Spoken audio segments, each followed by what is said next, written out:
Welcome to NDE Radio with Lee Witting, whether you're listening on TalkZone by podcast, through the archives of our ad-free shows on our YouTube channel, or connected through the incredible content of our Facebook page. Our guest today, Anne Fulkerson, grew up in foster homes and orphanages and was adopted 3 times. She also had 2 name changes by the age of 7. At the age of 4, she did not speak a word and had what everyone else called a physical hearing problem.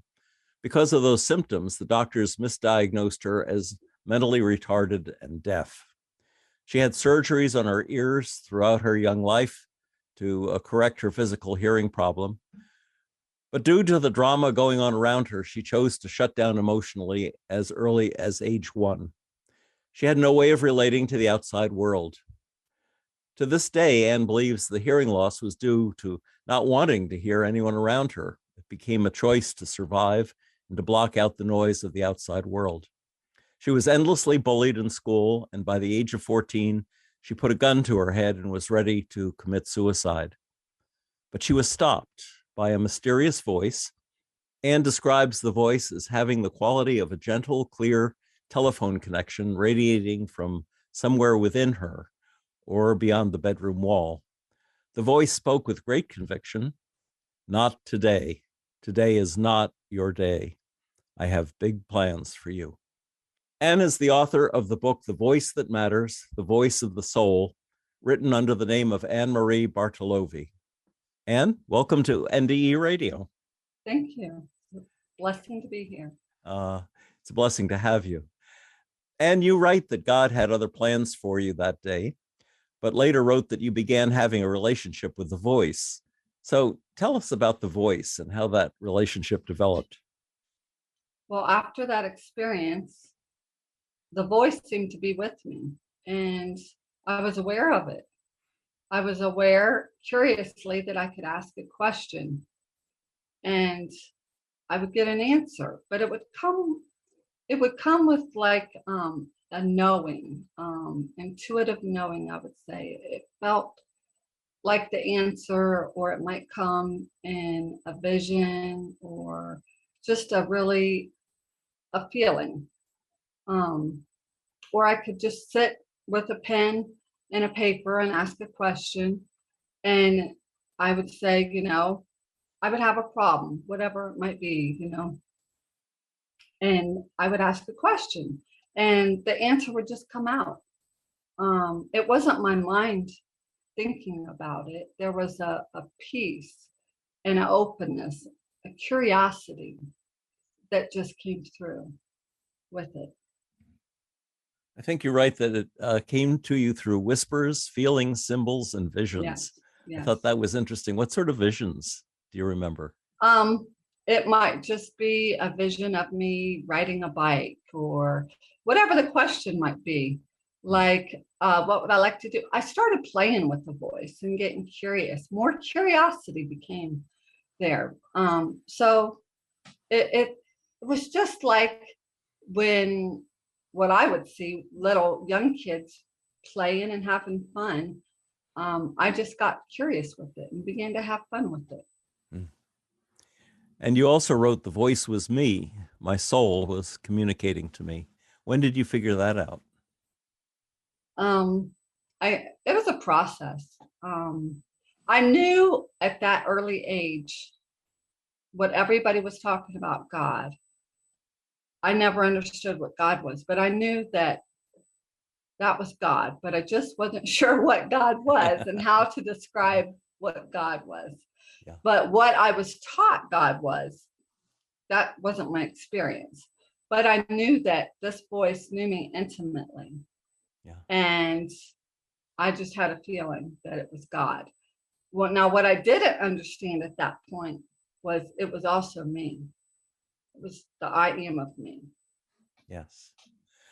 So right after this, I mean, you'd been bullied and you'd gone through a terrible childhood, basically. But you suddenly developed such confidence in yourself that you went down a huge concrete slope on a skateboard, something you would never have tried before that. Tell us about that change in your character.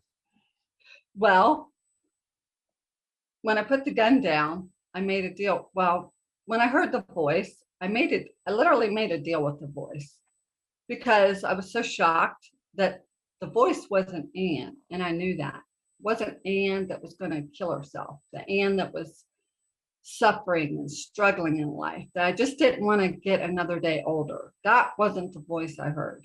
So I made a deal with the voice that I heard. As I dropped to my knees, I listened and I heard. I said, okay, all right, I'm going to give you till next Thursday. And if next Thursday my life doesn't get better, I'm coming back to get the gun because I'm not scared. And, again, it was like a little part of me wanted a little control over this voice, I guess. Like, all right, I'm going to negotiate here. But the amazing thing was my life incredibly changed that week. Yeah, I was changed.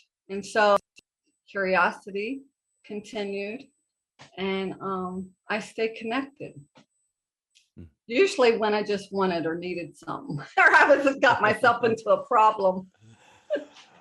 Well, you somehow or other, had you done any skateboarding before? Because you picked up a skateboard and went down this deathly steep concrete thing and impressed all the kids in school so that they stopped bullying you. Yeah, I love the skateboard. The skateboard was like my piece. But I would never go down that hill prior to that. All the other kids attempted it, and, especially the males, but I would never touch it. But this day I just felt like Superwoman, and I got on it and trusted that I would make it to the bottom. And trust is one of the biggest keys in life. Yes. We are going to jump through a huge portion of your life, which is actually described in the book, but I did want to acknowledge that you have a son named Mark, who at a very young age told you, "Mom, I love you as big as the universe." I had to put that quote in. How old was he when he said that? Oh, he was about 5 years old. Oh, and lovely. It was incredible, amazing. Like, I'm on the phone. He tells me on the phone, and I have it on a recording still on a cassette tape to this day. Oh, nice. Yes. Is that not amazing that would happen that way? And I just thought, how huge is that? Like, who says that? At that age, it just ran chills through my spine. Like, that is so big. So now we're at March of 2015, when you have your near-death experience. Now, how old are you at that point? I'm at 50 years old. Okay, so we just jumped a whole lot of years. But this is what our listeners are fascinated by. And I guess it begins, you were at a poker tournament with your boyfriend at the time, but you weren't feeling well, and you were feeling sick. Why don't you take it from there? Okay. I was at a poker tournament, and I was at the final table, and I just began to feel anxious, really a lot of heat, just like I didn't feel good. I wasn't sure what it was, but I knew I didn't feel good. I mentioned it, excuse me. I mentioned it to my boyfriend, and he thought it was just because I was nervous getting to the poker, the final table, which I'd been many times.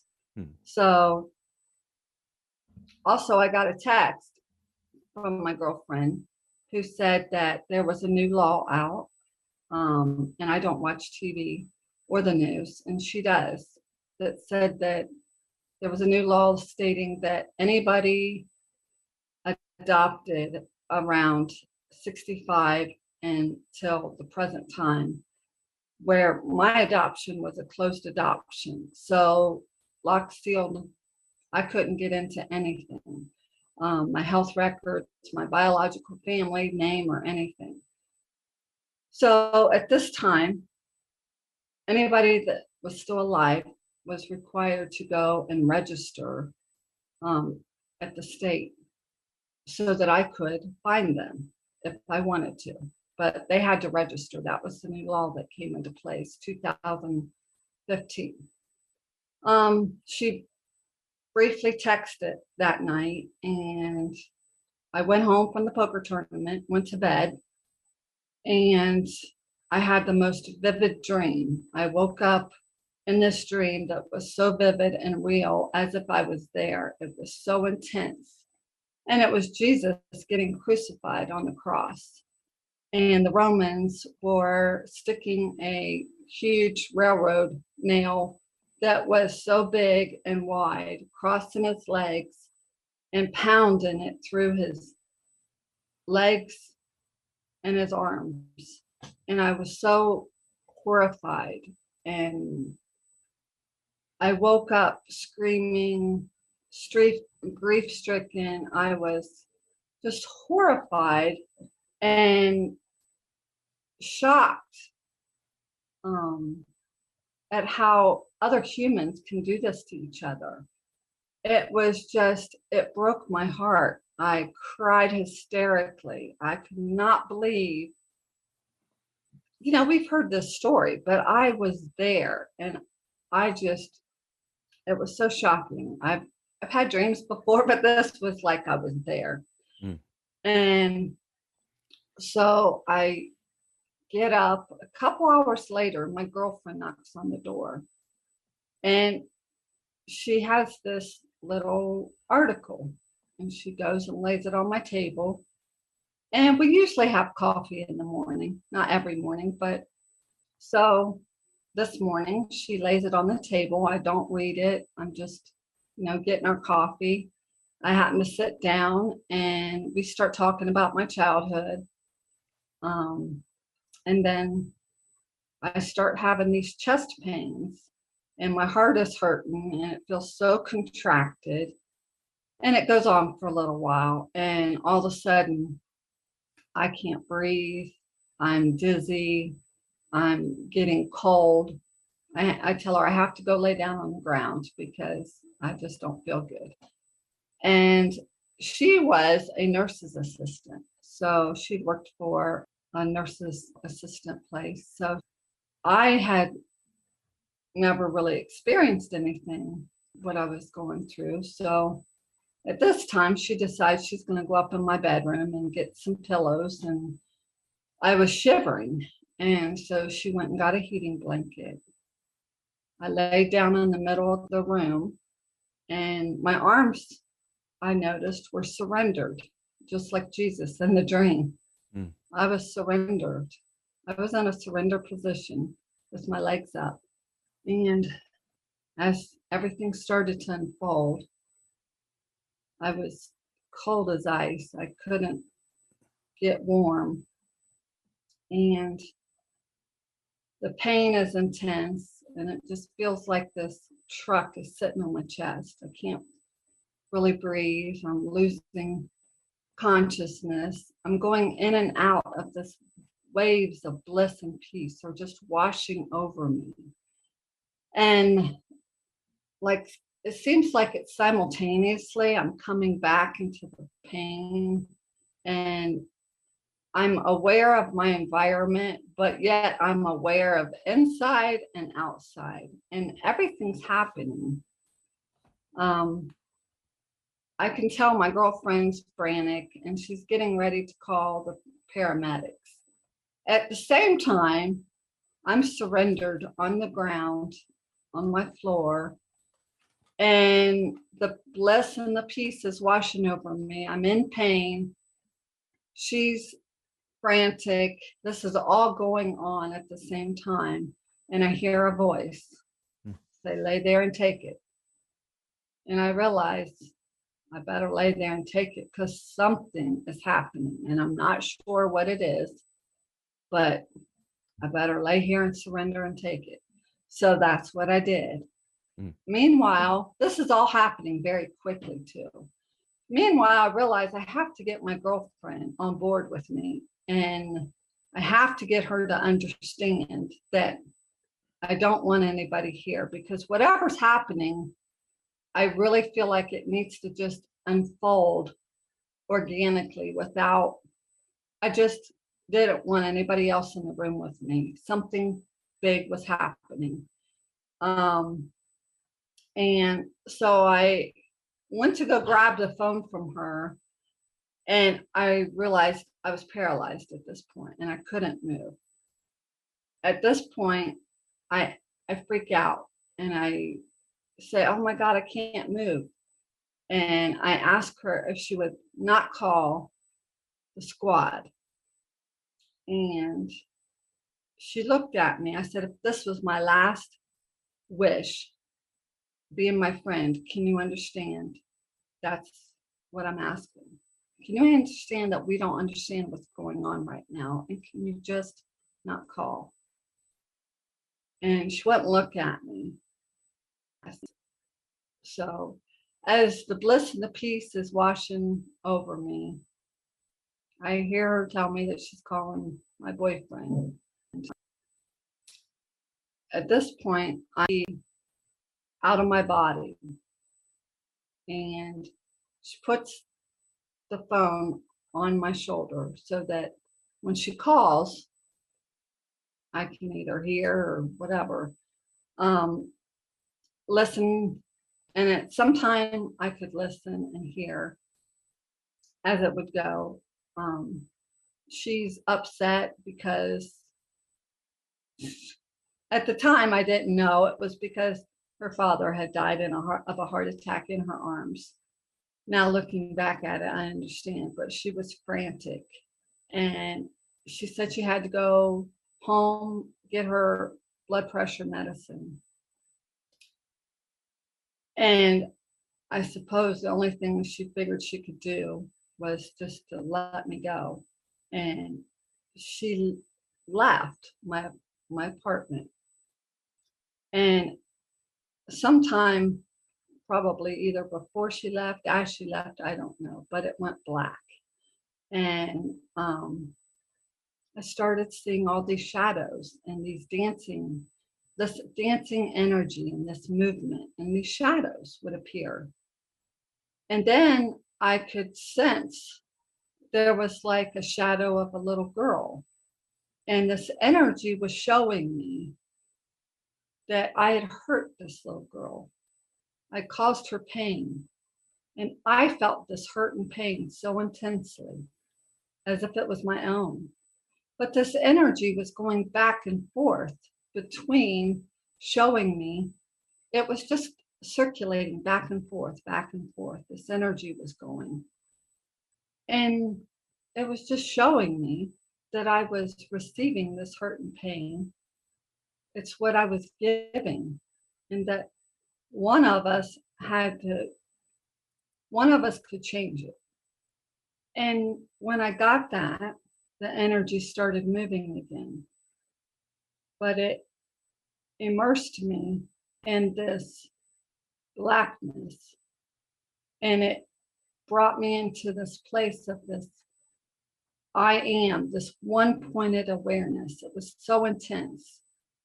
It brought me into this place where I am one. I am. Everything is here now, but I am this nowness. I am this everything. This other girl that you were exchanging energy with, was that yourself? Or was that? I never really have inquired to it, and now's probably a good time, but I wasn't sure. And that's some good stuff to start asking and, really diving into, because I took it as it was someone else, but it very well could have been me. Because it's what I learned from that was there is nothing that we don't give to ourselves. What we're giving out energetically, whether it's a word, a thought, a feeling, a judgment, I'm feeling it regardless. Mm. It came from me and it got sent from me and it's coming back to me. It's all the same. Yes. I really got that. And it wasn't anything I was taught on earth. It was, shown to me dying. Were you still in your body at this point? You'd been out of your body when your friend was still there. Yes, I could see her in the kitchen. She went in the kitchen. Hmm. But where are you at this point? I'm just out Oh, on the floor, out. okay, but I She mean, has already left. yes. So that you're experiencing this exchange with the little girl from within your body. Yes, within, yeah, wherever that takes place at. Yes, okay. I haven't figured that one out yet. But yes, within my consciousness, Hmm. it was a shadow. And did you still have that feeling of surrender that you said you'd assumed that position of surrender? You know, when I came back, I do have it, but honestly, it was so intense, probably for the first 3 years when I came back. Mm. No, I meant right then at that Oh, point. yeah. Oh, yeah. Yeah, So you were at peace with dying. I was. Okay. I wasn't sure I was dying at that time. I had a feeling I might be having a heart attack, but I wasn't absolutely sure. Okay. So then what happened? When I became immersed in I am, the one pointed awareness, it just engulfed me and showed me so intensely in every fiber of my being that I am the now awareness. That's all there is right here, right now. And I felt it so intensely. And I knew it with every fiber of my being that I am one with everything. And I am that. I am that. I am the oneness of the whole universe. But I am only here now. When you were talking about the energy of giving and receiving, and that it was really the same energy, was that because there's a suggestion of duality in that you're giving and you're receiving Yeah. implies there's another source or a source, uh, and yet the oneness that you're talking about is true as well. I believe so. How do you see those two working? I love your questions. These are really good. It is the giving and the receiving. I am talking from the mind is separation, duality. It's really just the oneness. In reality, it is the same energy. There is no disconnect there. So on one level, I mean, we're all multi-dimensional or multi-physical beings that also represent oneness. Yes. When we give, we're giving to ourselves. When we receive, we're receiving from ourselves. Yes. Yes. Okay, I got I you. understood that. Okay. You use the example of if you had $1 million. Oh, And yeah. you said, I had this realization, if I'm not able to give another one $1 million, how am I going to be open to receiving $1 million? But that just is a flow that is there regardless, Yes. that Yes. you could give it as well as receive it if you're of a loving nature. It's what I've understood is it's the openness Mm. of the receiving and the giving. Because most of the time, the mind is in duality of taking and receiving. Mm. And there's a difference of taking and giving. And in the text, I think at this point, you mentioned do unto others as you would have them do unto you, which is the circle, which is complete in that. In other words, that's what we've been talking about right along. And ever since I was a little girl, I don't think anybody ever taught me that, but there was always a sense of I wouldn't want somebody lying to me, so I'm not going to lie to another person. Or for somehow I got that message somehow. Hmm. But I really started living my life that way from a really early age. You say at one point you're surrounded by blackness and you were aware of an ever-present, pure, intense, one-pointed focal point of awareness where everything is happening now. You started to talk about now. Talk a little more about nowness and this focal point. Everything is happening now. I was shown that everything was surrounding me. I was the center of the universe. I am this now awareness. And I did have a little vision of an eye, but it's kind of hard to describe it other than I knew that I was the I am. I was the all. There wasn't anything that I wasn't, and it was all happening right now. The ever present moment of now was all there is, ever was, and ever will be. And the identity of Anne is just shifting attention into different places. But the I am is always here right now, present, and allowing everything that's happening to be happening. It doesn't change what I am. In the Bible, the I am that I am, it's the part of you that I was shown never shifts, always present, always there. So if that's the case, I mean, love is usually, at least on earth, we interpret it as love for another, love for Right. another person, love for God, love for a pet, like the little cat that we'll talk about later on.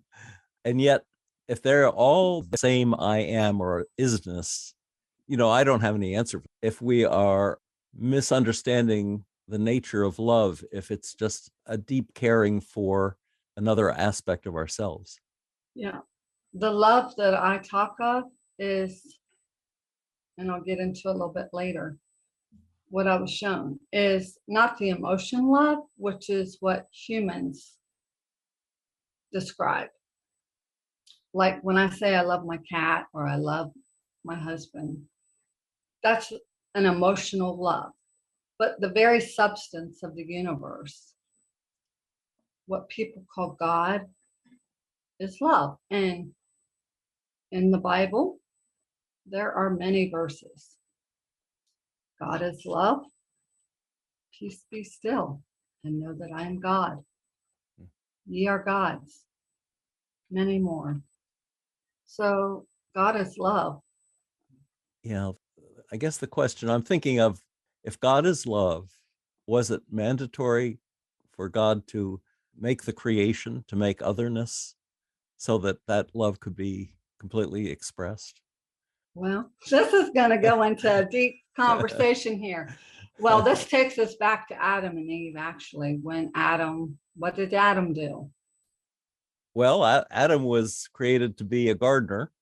He needed a mate. God found that there were no animals that fit his needs, so he created out of Adam. I think the Bible says a rib, but other places it says split Adam in half and created Eve.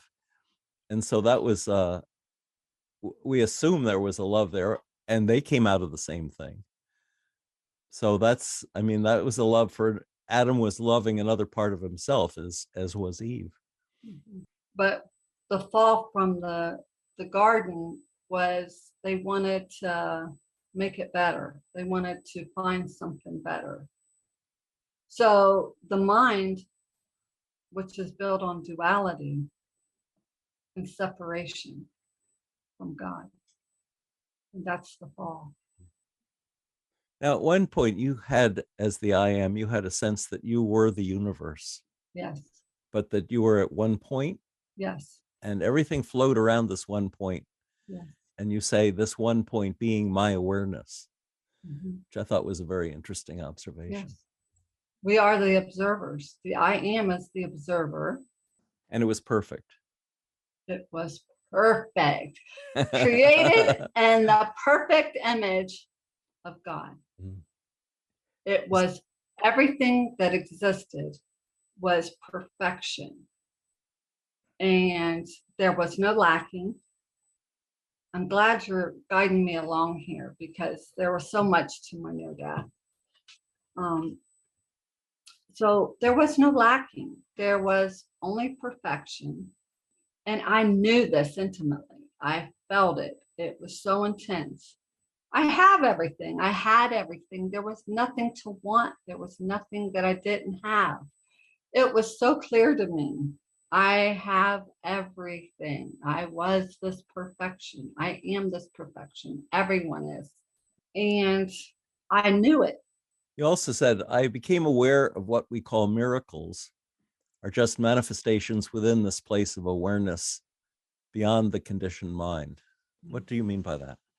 Well, the silence, it was a pure, it was like a void, a nothingness, a blackness, stillness, everythingness. It's hard to describe it, but everything existed, yet nothing. It was a nothingness to it. And it was the perfection of everything. Which is something the conditioned mind can't comprehend? It's so hard to describe what I experienced. This place, I knew that this is the place where Jesus manifested miracles. And it was this place where he didn't go beg, he just knew that it was already given. And then you write, after digesting this wisdom deeply within, then suddenly I became engulfed and embraced by this loving golden light. So tell us about that. Yes. This liquid golden love embraced itself around me. I became immersed in it, embraced. It was this liquid golden loving light. And it just kept circulating around and around and around, like around my body. And it just held me in the most indescribable loving embrace. Nothing I had ever experienced before. And this liquid love just kept holding me, and all my fears, all of my worries, anything that I was feeling at the time, which was, confusion, whatever, fear, it just continued to circulate around me. It seemed like it was moving around me like an aura, perhaps. And it just kept moving and moving. And it felt like it was there for quite a while, and it just kept moving. The more that it just circulated and held me, and I could feel its loving presence.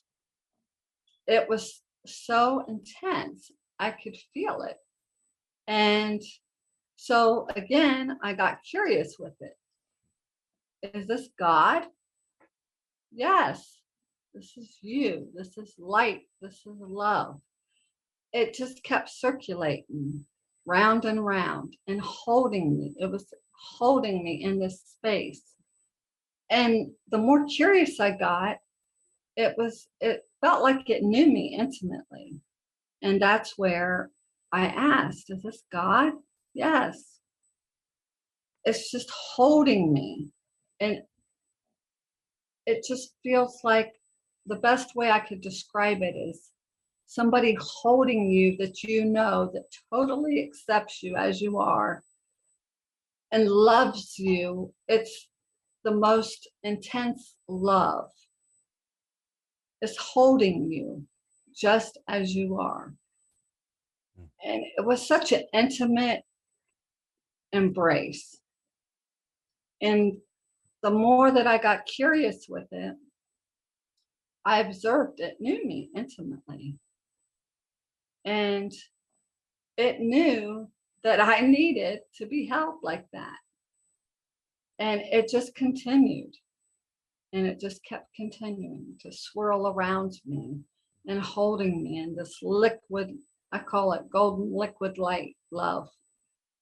You wrote that it had begun moving through my body in a figure-8 flow, which is which is also the sign of infinity if you put an 8 on its side. I didn't know that until after I looked it up. I was like, what was that going through my body like that? Yeah. And it went through my body, and it felt like so peaceful that it seemed to know that it was finished with me. So much there for that. you go on to say it embraced all my judgments of life about others and myself. Anything I had done or felt I didn't do for others or myself was being Yes. embraced in this love, which must Yes. be like total forgiveness, Yes. understanding and forgiveness. Mm-hmm. It was like holding that love, and the love was holding everything and giving space for it to be as it was. It was so beautiful, and I can still feel it. So you asked, is this God or are you God?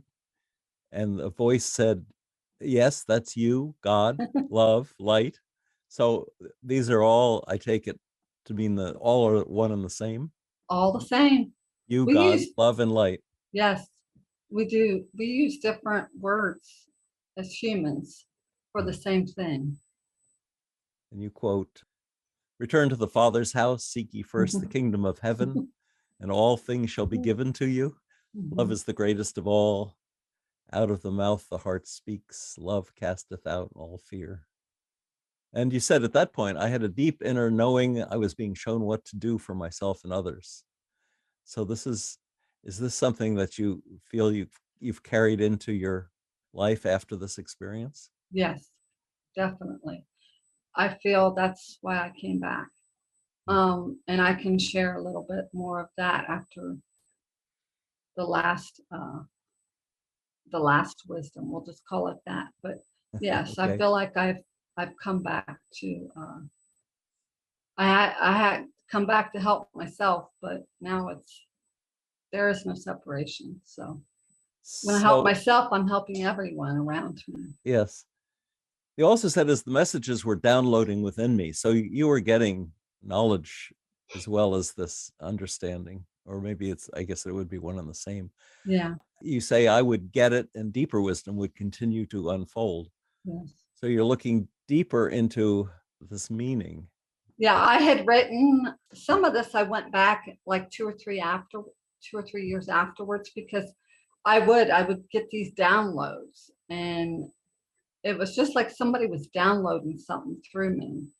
And I didn't realize at the time, of course, that those were wisdoms and how to live life afterwards. Could you give us some examples of what got downloaded to you? Well, I write them throughout the paper I sent you. So Yes. so I kind of intertwined it, if that makes sense. Well, it's all connected. So if it sounds repetitive, it's because it's meant to be repeated, because it's the one truth that has to be understood more and more intuitively and intensely. I think that's what we're driving at here. I mean, everyone says God is love, but how deeply are you going to look at that understanding, and how deeply are you going to define love? And again, I feel that interaction has really here with us is really helping the understanding of that, because a lot of times we want to understand from the mind, and that's not the love I'm talking about. The love I'm talking about is if you just sit with yourself and become aware of yourself, and beyond all your thoughts, all your feelings, inside of it all is the knowing. So it's really hard to describe it through the mental and to understand it. It's experiential. Yes. You said also a movie reel appeared at one point in front of you. So what was on the movie reel? Now, after I saw the vastness of the universe, the oneness that I am, and that we all are, I was shown the infinite universe, and that I was it. It was me. There was no separation. I was it all. I was everywhere at all times.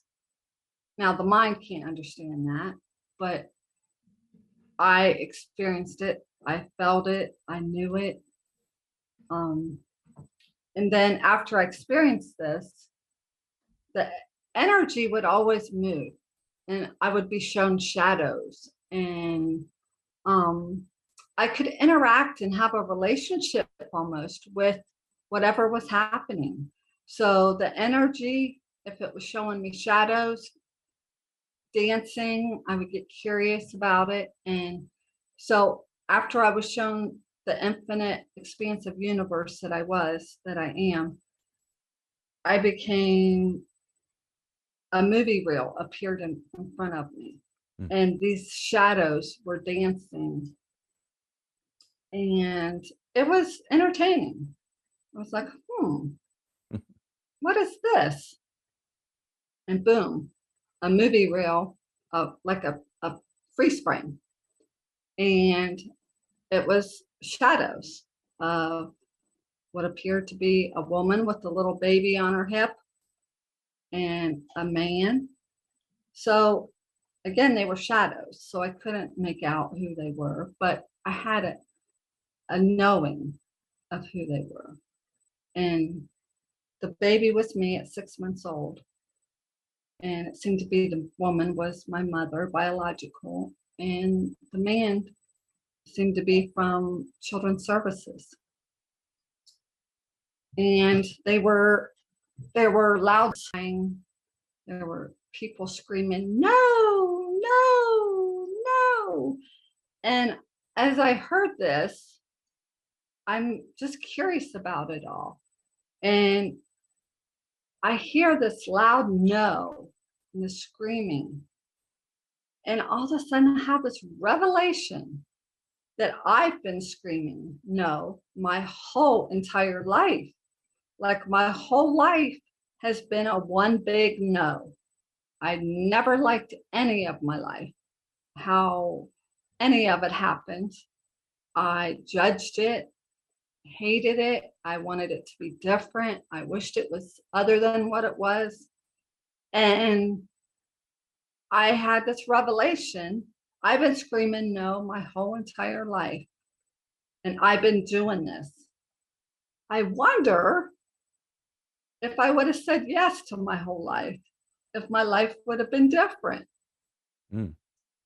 And I got it absolutely. It would have been different. It would have been all different. Wow. And as soon as I have that revelation, it just like it was simmering in every cell of my being. And as if I just got it, like, wow, that's a life changer. So after I have this revelation, I hear this really loud click, like Dorothy clicking her heels. That's the best way to describe it. And it felt like, it was coming in my head area. And all of a sudden I'm back in my body. I'm patting myself down, screaming. At this time, my girlfriend is also coming back into my apartment, walking towards my apartment, and I can see her. And I know she's coming back. So a lot of things are happening simultaneously. Well, let's just say the whole world's happening simultaneously. We're just not able to see it. So I can see her coming back. I know she's getting ready to enter my apartment. But as she enters, I hear this loud click in my head, and I'm back in my body, patting myself down. Now, I'm astonished that I'm moving, and I'm patting myself down, screaming, I'm alive, and excitement to share everything I experienced. I wanted to share it all. I'm like, come on, come sit down. I want to share it with you. And she's just like dumbfounded. She's upset. She's angry. She's a lot of things. And she does not want me to share with her. And pretty much to this day, can't talk about it. She just don't want to have anything to do with it. Well, despite the revelations you'd received, you say it was like coming back to hell. And you write, a few days later, I mentioned to a friend and asked him to please take me to a mental hospital. I said, I don't feel right. I feel screwed up. Nothing makes sense anymore. And he said, no, I'm not. They won't ever let you out. And then you laughed about it, which was Yeah. Yeah. But I was very suicidal when I came back. I came back with all this love, and I just felt so much love. There wasn't nothing that was going to bother me. And it's a good thing because my whole physical world fell apart.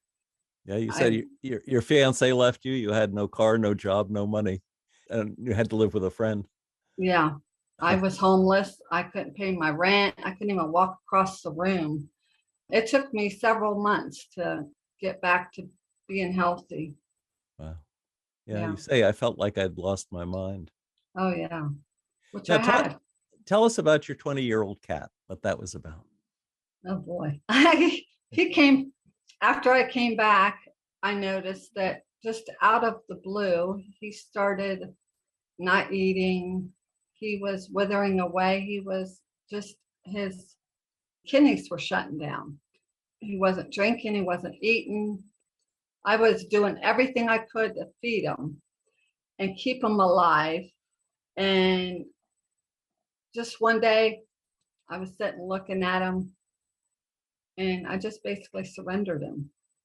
And I said, you can go if you want to go. If you want to stay, stay. If you want to go, go. But I saw the perfection in him.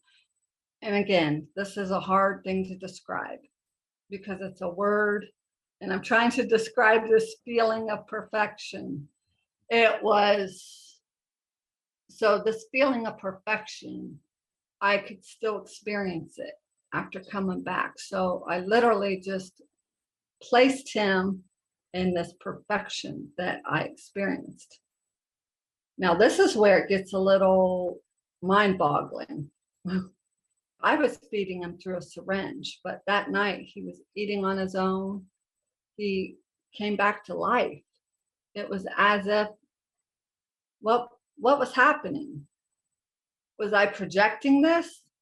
There's no separation. So when I was afraid, I did not want him to die. I was literally projecting that onto him. So if we're feeling each other, which we are, he was feeling my fear and he was acting from that place. Or was he?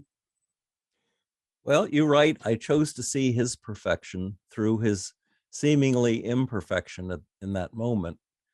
I connected to the black void within myself, the place where I felt the perfection. And unbelievable, I swear, he became perfect, as I claimed. I love that.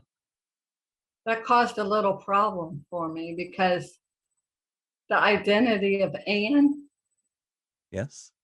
gets in the way and wants to claim. That's where Jesus talks about the humility and resting in the presence of God. And well, taking, if you're a channel for God, for that energy, then it's not an ego thing at all. right. It's not Anne, it's I am. You say we were in you and the cat were in an energy exchange of life and death with each other, and I guess we both decided to stick around for a while longer. I love that. That's the deal. Mm-hmm. You came to a deal with your cat. Let's see, there was one other thing that I thought was interesting. You had an ability after this to predict what cards were going to come up next. Tell us about that. I played poker professionally throughout this time period. I literally was able to provide for myself and play poker. And after my near death, I started noticing when the cards would come across the table, I wouldn't know what they were. Let's say one or both of them. And I would just happen to look at the cards, and I knew that I was getting pocket jacks or one jack. And I would look at my cards and I would go, whoa, you know, well, and so my friend, we would play together a lot and I would tell him, and he was very fascinated and wanted to listen about my near death. And I would share with him that I was jacks. And he's like, you better not talk about this. So we're going to kick you out. So I would know what was coming, what it was going to be when I got them. And I was always right. I was so amazed. And the best description of, it's been almost 8 years in March in 2023. It'll be 8 years. And here's the really interesting thing. I felt so much love, and I had those abilities of that oneness and that knowing and that connection when I came back.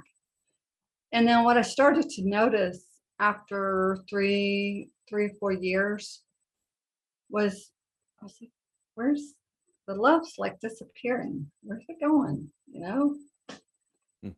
And that would take me down another journey.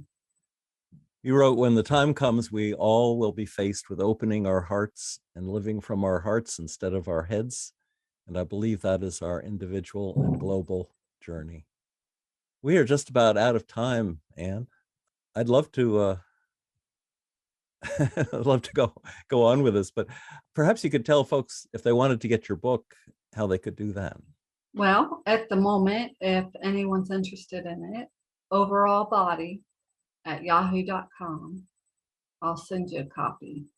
It was privately published and looking for another publisher at this time. So if you'd like a copy, I'll send you a PDF of it. Oh, that's very nice. That's lovely. How will they get in touch with you again? Overall Body at Yahoo. At Yahoo. Okay. Well, my thanks to Anne for sharing her story. And if you want that book, The Voice That Matters, The Voice of the Soul, that's how you can get it. Anne, thank you so much for doing the show with me today. If listeners would like to hear this show again, or any of our more than 470 archived ad-free NDE interviews, go to TalkZone's NDE Radio site and hit the Past Shows button, or go to our YouTube channel, NDE Radio with Lee Witting, where you can subscribe to and comment on the complete NDE Radio library. Check out our NDE Radio Facebook page. Just search NDE Radio with Lee Witting on your Facebook app, and listen again next Monday, 11 a.m. Eastern at TalkZone for more NDE Radio. I'm your host, Lee Witting, saying thanks for listening.